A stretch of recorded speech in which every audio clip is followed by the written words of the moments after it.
Good evening, ladies and gentlemen, and welcome back to Primetime on Longhorn Student Network. This week we will be taking a retrospective look at the 2010 Delaware Senate special election.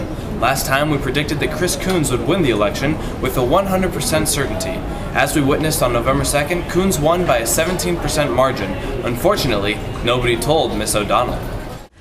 We worked hard. We had an incredible victory.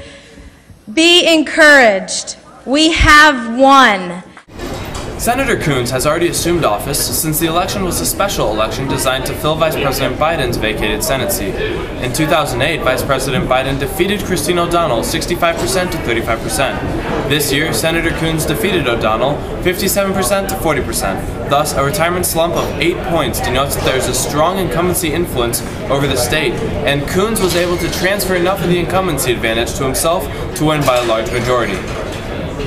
Glad to have you back, Adam. So before the election, you said that O'Donnell's strategy for dealing with her negative media attention was a good one. What do you think the problem was in light of the other election results? Well, I still don't think the problem was her campaign strategy.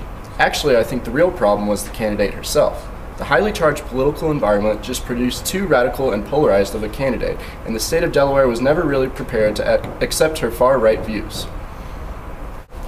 So why is it exactly that Delaware voters had such a hard time voting for O'Donnell in the end?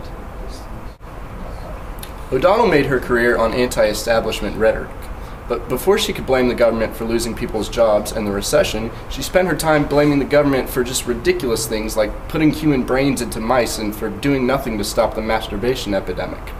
When a lot of these remarks came to light, many Delaware voters were alienated. It's one thing to talk about the problems in government, but since party defections have actually been decreasing over the past few years, when politicians get totally anti-establishment, they run the risk of just pushing people away.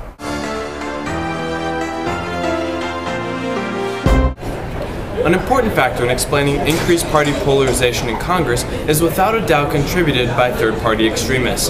Although Christine O'Donnell lost her anything but close race in Delaware, the Tea Party had great success in other states, winning over 30 seats in the House and Senate. Among these winners in the state were Pat Toomey in Pennsylvania, Mike Lee in Utah, Mark Rubio in Florida, and Rand Paul in Kentucky. What can explain the Tea Party's success across the nation, but not in Delaware? We go to our political analyst, Alex Stroll, for a better answer. Since Obama has taken office, his approval ratings have dropped due to his progressive populist agenda.